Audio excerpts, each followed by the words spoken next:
People don't follow leaders because they are good. They follow them because they fear chaos.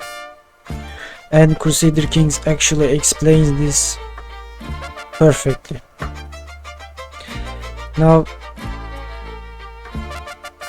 in today's video we will talk about why people support bad leaders, and I am very sure that all of you have people in your mind from your own country or someone that is in other country that we are currently living with, but everybody has some idea that makes them go like, why do they follow him specifically? Because it's like they are part of some kind of political group, and there are other people in that political group that these people in the same political understanding can follow, but they specifically follow this bad leader, and it hurts everybody. And one of the reasons is that, generally speaking, in human biology, long-term stability generally beats morality. And if you didn't grow up in an environment that caused you to overcome your biological certain biological way of thinking, especially men focus on long-term stability when it comes to their certain decisions like careers and generally like money related things. Now, if the economy is stable, there is a stable food, meaning inflation is low, somewhat manageable, and borders are stable, people prefer these things more than they prefer whether or not the person that is ruling them have the quality that is needed in a leader, because people generally do not care that much about politics. Even they may talk about it, they may say things about it, but they don't think about it in a way that is very deep. They don't think about it in a very let's say detailistic way. They don't consider details, they don't really look at the details, and they consider these three things: stable food, stable economy, stable borders, stable inflation, or not stable but more like manageable inflation. And if there is these things are in order, they don't generally care about it, because that's how, generally speaking, we are biologically coded. And this is a very important fact, that these kind of bad leaders, generally speaking, plays into our biology rather than our political thinkings, rather than our ideas. They don't tend to do this, because unlike what most people say, they are actually aware that they are not that good of a leader, but they make the decision to stay in power because maybe they have gained access to things that normally they never had access to. Even though they were very wealthy people, maybe they had access to parties and things that normally they didn't have access to. And even though they know they are not good for people in certain fashions, like law making certain way, they tend to play into these biological aspects of our human being, and they tend to play into our biological codes rather than deeper and more detailed things like building sports centers that is government owned and gives like very big discounts to people of 18 to let's say 26, 28, so that these people would be able to go to gyms and be in shape and be healthy, even if they don't have the economical situation to go into normally owned, not just a normal gym, but they go to these government owned gyms and they are able to stay healthy and to do these things. Rather than doing that, they focus on things like I said, generally focus on some kind of stability. But I need you guys to understand that a bad king with stability survives longer than a good king with chaos. We biologically coded in a way that we don't like chaos, but the reason we don't like chaos is that we don't like things being disorganized or things like that. No, in fact, that I would say that people are very good at, or human beings are very good at organizing things. And what we don't like is that we cannot look at something and recognize its patterns. Like my whole channel is recognizing patterns and basically showing you guys how this political clockworks like systems works. That's the entire point of the channel. And if something becomes muddier in the sense of that you cannot look at it and go politically, I'm talking specifically politically in this regard, and if you can't guess what the politician is going to do tomorrow, then you will not support him. And being able to guess what a politician will do is more important to our human codes than whether or not it's a good leader that can lead us. And someone being able to be constantly guessed what they are going to do doesn't mean that they need to be calm and not have any kind of chaos. Because if they are eccentric human being, like Trump, and you look at him and go, oh, tomorrow he's going to do something eccentric, you get used to it. And because you get used to it, that means when tomorrow something that in your mind you are like, he did that, I kind of guessed it.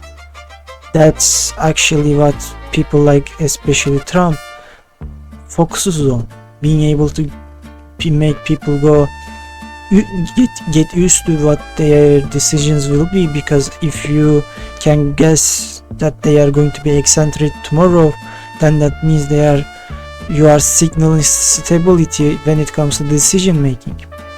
Now, this isn't talked about a lot in YouTube places, even when people talk about philosophy, but us humans biologically, not something that is much of a philosophy, but much more of a biologically coded to look at people's decisions rather than how they are feeling and how they are moving in the world, and we judge people based on their previous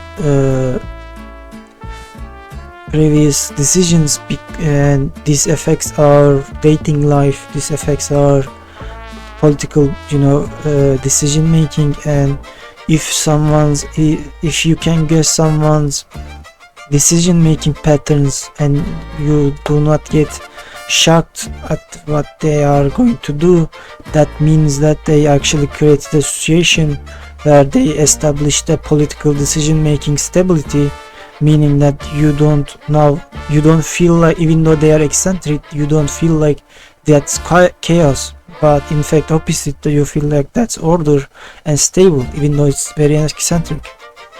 Now, second is fear of collapse. People are very scared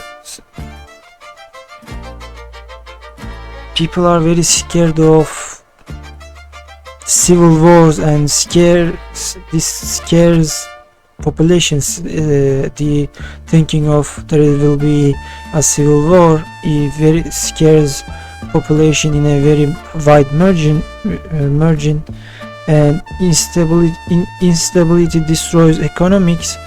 And this doesn't mean that the like Trump's acts the way it does, but economy still continues on without having a break, even though everybody screams that AI bubble is going to pop up and everything is going to go bad. But I would argue that it's not going to happen, because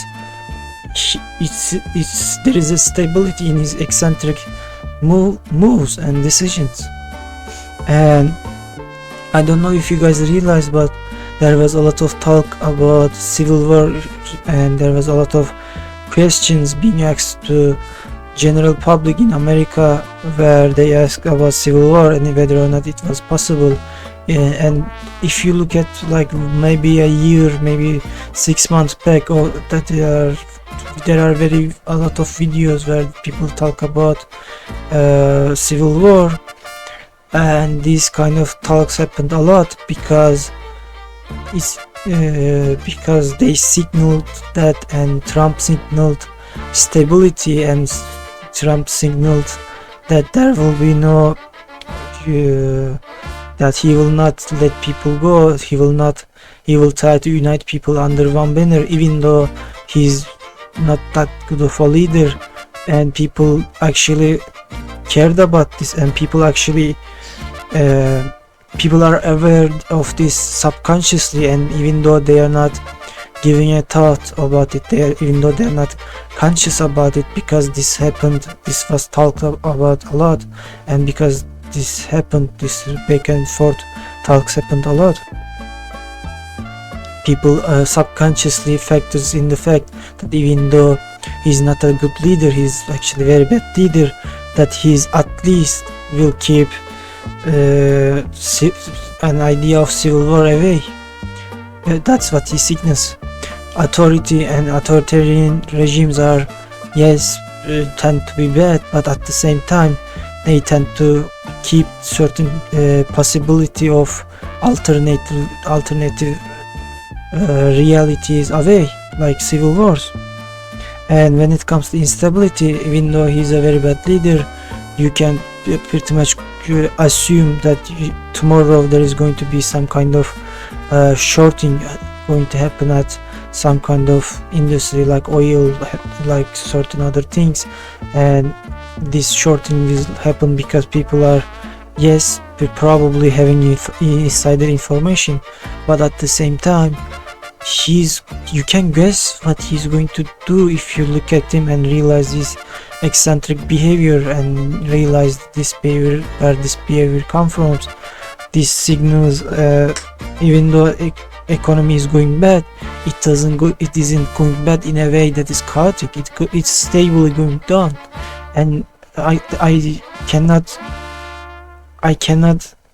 put this much importance on a fact, but as biologically, even though we are not giving a conscious thought about this, or producing a conscious philosophy on this, stability matters to us a lot. We do not like change.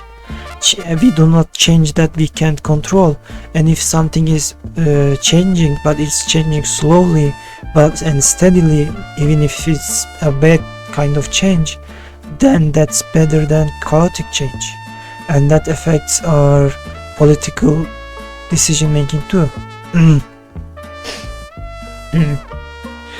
People tolerate rulers to avoid uncertainty, because uncertainty is a very big part of our biological subconscious thinking, and we do not like uncertainty. We like to be certain that what tomorrow is going to look like, and even if tomorrow is looking bad, that is still certain. You are still certain that it's going to look bad, because but if you do not know whether it's going to be good or bad, that means that signals to you very bad things biologically, because that's how we are wired.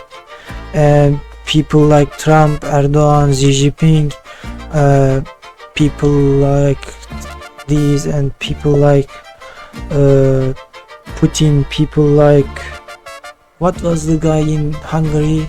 I don't remember, but the person who lost the elections in Hungary, even though it's a very democratic country, even that he is included on this, in this thing. And people tolerate rulers, and people tolerate corruption too, because of this fact. Because if they made you certain that corruption is happening and it's recurring again and again, that means that you are correctly guessing that corruption is going to happen, which causes you to think that this is stability. This is a bad kind of stability, but it still signals you a stability. And because of this signal to you, this signal to your human genetic, causes you to be tolerative of these kind of corruptions, and tolerative of authoritarian and generally bad leaders. Most people don't support the ruler, they support normal life. People support the normal life, they don't care about the ruler that much when it comes to that. Now, if we move on to much more extremist kind of parts on this topic, people who generally make some kind of there is some kind of they have a gain from this ruler, they have a gain from this political movement that causes bad things. And identity is stronger than logic. People defend leaders that feel familiar to them. Even in this game, there is a mechanic that and this mechanic is simply the fact that where is it? He's not same as my just being here then. And people like you because you are same religion as them, you carry same, you signal same qualities as them. And this is basically a tribal identity mechanic, and this includes nationalism, religion and culture. Even myself, I would pretty much say I'm a right-wing nationalistic guy in my own country, but I am aware that this is my identity and I'm supportive of this because of this identity. And I am a religious Sunni Muslim too. And even though I think that you would normally think that I should be supporting Erdogan because of this, but I support much more nationalistic people who are like right-wing nationalistic people rather than Erdogan, which signals much more religion and other things like this. And that even this goes for me. This is identity is stronger than logic, because you feel like, even though you don't know these people and you vote the same way with these people, but generally speaking, you and me generally don't know these people, but we feel like because we agree on like 2 or 3 things, we say that we are part of this identity and they are part of the same identity, and we tend to stick closer and tolerate bad leaders because of this. And this doesn't just goes for right wing, this goes for right and left wing. I mean, this is identity politics generally tend to be much more effective than logic, but not all times. Sometimes, especially in current times in my country, if some left-wing guy comes up and says that he's going to lower specific taxes, I would personally support him, because we are in these strange political times where in Turkey that nobody's talking about tax or things like this, and everybody focused on identity. But we come to such a place in Turkish politics that logic is much more important for everybody than their identity, because interestingly, political identity in my country seems to be correlated. Correlation. It seems to be correlated to the point that it's basically not that important than logic, and it seems to me that my country is going through a phase where we are basically resetting the entire political landscape. People really care about same culture, same faith, and general opinion modifiers, and opinion modifiers came from ideology and religion and cultural things. I'm going to simply summarize this. A person who's a Mexican and he didn't grow up like I did. I basically grew up as American, even though I am in Turkey as a Turkish person because of internet, and I was much more in internet rather than having fun outside. But it's strange because in my situation it's strange because I would consider myself like culturally two things, but blood wise I'm Turkish. That's not something to be argued over. Now, generally speaking, propaganda that targets these kind of human genetical weaknesses, I don't know, maybe it's not weaknesses, but these human genetical codes, and this kind of propaganda creates legitimacy, and this kind of propaganda generally focuses on narratives, enemies, and external traits, or maybe internal traits, and generally focuses on some kind of enemy and in propaganda. Or they do what Iran did, which is basically combine these things and use this. Again, I said this again, but legends are like longer form of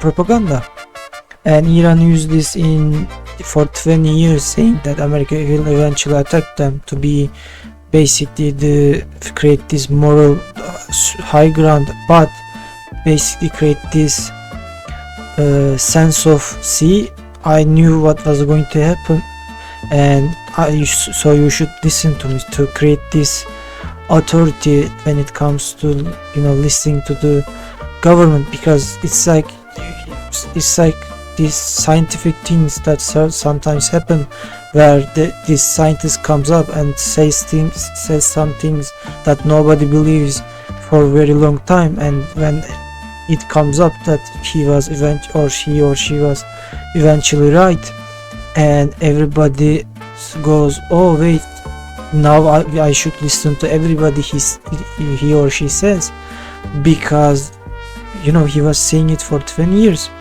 And this kind of propaganda is generally speaking the best one, and that's what's the reason that America lost the propaganda side of this war, because they started the propaganda. America started the propaganda that they declared the war. Iran started their propaganda 20 years earlier. Like the day that they become the government of Iran, they started their propaganda, or in this case, their legend.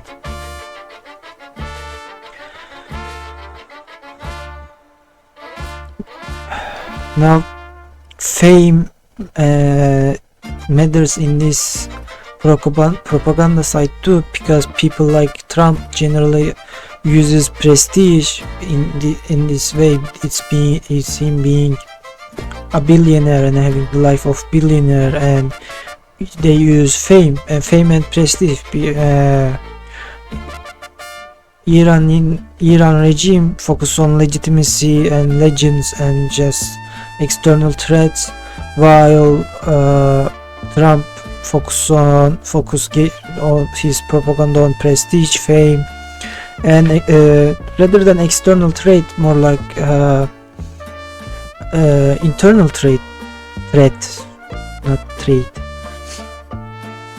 And my other point is why democracies also do this. People think that this only happens in dictatorships, but that's not true.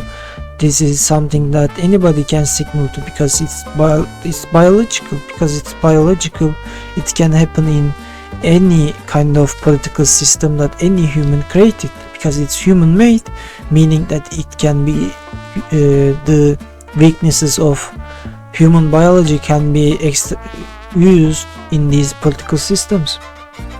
Modern politics still runs on fear of collapse, because if something looks like it's going to collapse, you can basically create media ecosystems that focus on fear campaigns and polarization and vote for us or chaos wins, and uncertainty becomes uncertainty spreads, and this kind of signals works in democracies too. And this bad leaders being in charge is not something special to the dictatorships. And the line between dictatorship and democracy is just a single vote. It's as simple as that.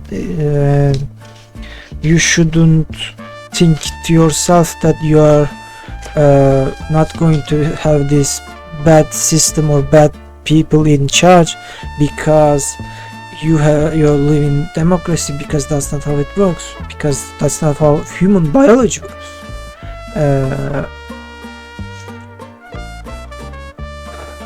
Most rulers are not followed because they are loved, they are followed because people believe the alternative could be worse. And because of this belief, that we vote the way we vote. And that's why bad leaders survive. Have a good day. Please like and subscribe and click on the notifications. I hope you liked it.